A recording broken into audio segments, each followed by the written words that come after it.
پر ہم لوگ متفق ہیں، ایک نبی پر ہم لوگ مجتمع ہیں، اور یہی اجتماع ہمارا لاکھوں میں جمراتی نام تو دے سکتا ہے ہمارا، لیکن ہم جائیں گے ایک ہی فرقے، ایک ہی جنت میں۔ وہ جو ایک نام ہے، توجہ دیجیے، ایک نام ہے لیکن نظریات بالکل بٹے ہوئے ہیں، اختلافات ہیں عقائد میں، تصورات میں۔ کوئی کہتا ہے مر کر مٹی میں مل گیا معاذ اللہ، کوئی کہتا ہے نہیں موت آئی ہے صرف، کوئی کہتا ہے آغوش لحد میں گئے ہیں، کوئی کہتا ہے ٹچ ہوئے ہیں۔ یہ سب جو ہے سب نبی کی توہین کو بتا رہا ہے نا۔ نہیں نہیں، ایسا عقیدہ مت رکھو، بس یہ کہو کہ لا الہ الا اللہ محمد رسول اللہ۔ ارے جب ایک شہداء کو اللہ تعالیٰ زندہ رکھ سکتا تو نبی کو کیسے نہیں زندہ رکھ سکتا؟ یہ عقیدہ ہے۔ اللہ پاک نے کہہ دیا نا بل احیاء، اے نبی کی محبت میں مرنے والوں، بدر و حنین، غزوہ خندق، دیگر مقامات میں مرنے والوں، اور ہندوستان میں مرنے والوں، اور آج کے مینا میں مرنے والوں، سب تم زندہ ہو۔ یہ اللہ پاک کہہ رہا ہے، یہ سب زندہ ہو، اللہ پاک کہہ رہا۔ تو نبی کو کیسے نہیں زندہ رکھتا؟ تو ہم ایسا کیسے ایمانیات کے تعلق سے ہم ایسا عقیدہ نہیں بنا سکتے۔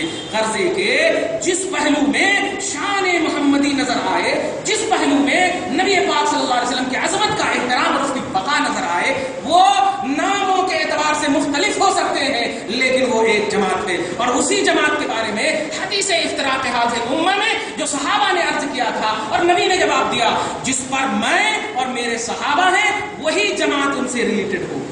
جتنے بھی قیامت تک اگر نبی کے عقیدے پر، صحابہ کے عقیدے پر چلنے والی جماعت ہوگی۔ اب آپ آنکھ بند کر کے بتائیے کہ نبی پاک صلی اللہ علیہ وسلم کہہ رہے ہیں، ایک دم بالکل یہاں پر کھڑے ہیں، بالکل عرفات کے میدان میں کہہ رہے ہیں کہ میں اپنے حوض کوثر کو دیکھ رہا ہوں۔ بتائیے، میں اپنے حوض کوثر کو دیکھ رہا ہوں، اور ایک طبقہ ایسا ہے جو کہتے ہیں نبی کو دیوار کے پیچھے کا علم ہے۔ اب آپ بتائیے، یہ بٹنا کہتے ہیں۔ ایک نبی ہے جو اپنے سے کہہ رہے ہیں میں حوض کوثر کو دیکھ رہا ہوں، جو قیامت سے تعلق رکھتا ہے۔ توجہ دے رہے ہیں، بعد مردن سے تعلق رکھتا ہے۔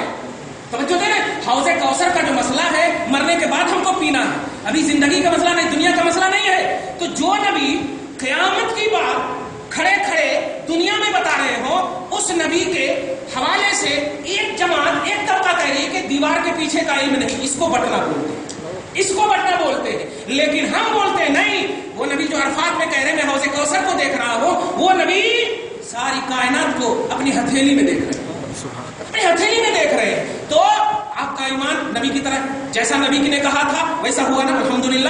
اب صحابہ بھی نبی پاک صلی اللہ علیہ وسلم، ایک حدیث بتا دیتا ہوں۔ حضرت جابر بن عبداللہ نبی سے پوچھتے ہیں اخبرنی عن اول شیء قبل الاشیاء کلھا یا رسول اللہ، سب سے پہلی چیز اللہ نے تمام چیزوں میں سب سے پہلی چیز کس کو اللہ تعالیٰ نے پیدا کیا؟ آپ ہمیں خبر دیجیے۔ امام بخاری کے استاد علامہ عبد الرزاق ابن حمام ہیں، وہ اپنی کتاب مصنف میں پیش کرتے ہیں اس حدیث پاک۔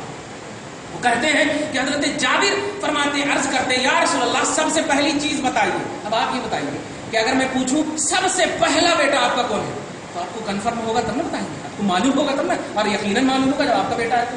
اب آپ بتائیے، اللہ نے ساری چیزوں سے پہلے، تو اس کا مطلب یہ ہوا ساری چیزیں ہونا نا اللہ کے رسول کے پاس۔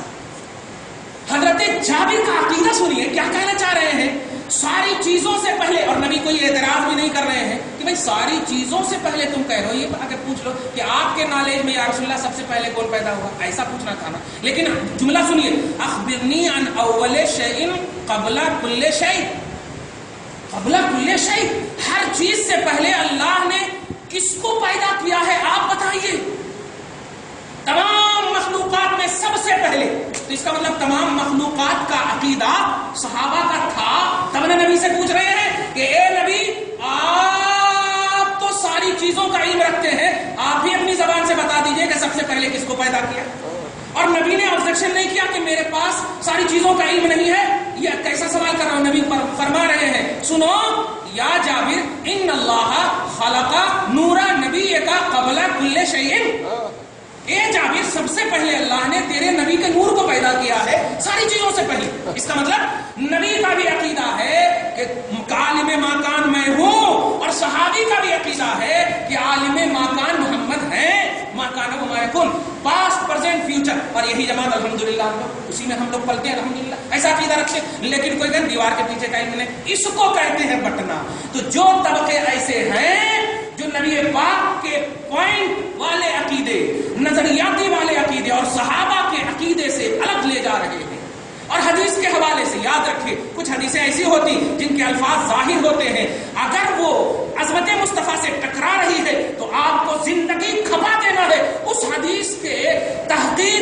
حدیث کی سرچ اور ریسرچ کرنے میں کہ کسی بھی زاویے سے یہ حدیث ہونا نبی کی شان کو بتانا تو بتانا، ایسا تلاشنا کیا اگر ایک حدیث بھی آپ کو مل رہی ہے جس سے نبی کی شان گھٹ رہی ہو، ظاہری طور پر نبی کی شان گھٹ رہی ہو، تو آپ کو دی اینڈ نہیں کرنا، اس وقت تک زندہ رہیے آپ، جب تک آپ زندہ رہے اس وقت تک آپ اس حدیث کو ایک دم لیتے رہیے اور اپنے سے بڑوں سے کتابوں سے اپنی زندگی کو نبی کی شان کے لیے اس حدیث کو ریلیٹڈ کرنے کے لیے آپ کھپا دیجیے اپنی زندگی۔ یہی ہے اصل تحقیق، یہی ہے ریسرچ۔ اگر آپ نے ایک حدیث لے لیا، ہاں اللہ کے رسول فرما رہے ہیں میں کچھ بھی نہیں جانتا، ہاں اللہ کے رسول فرما رہے ہیں میں کچھ بھی نہیں جانتا، ارے بابا یہ تو ایک دم بالکل بچپنا والی باتیں ہیں، میں کچھ بھی نہیں جانتا، اس میں تو نبی کی شان گھٹ رہی ہے نا۔ ارے میں سب کچھ جانتا ہوں، اس میں نبی کی شان بڑھ رہی ہے، میں سب کچھ جانتا ہوں، اور اس سے معاون کئی حدیثیں ایسی ہیں۔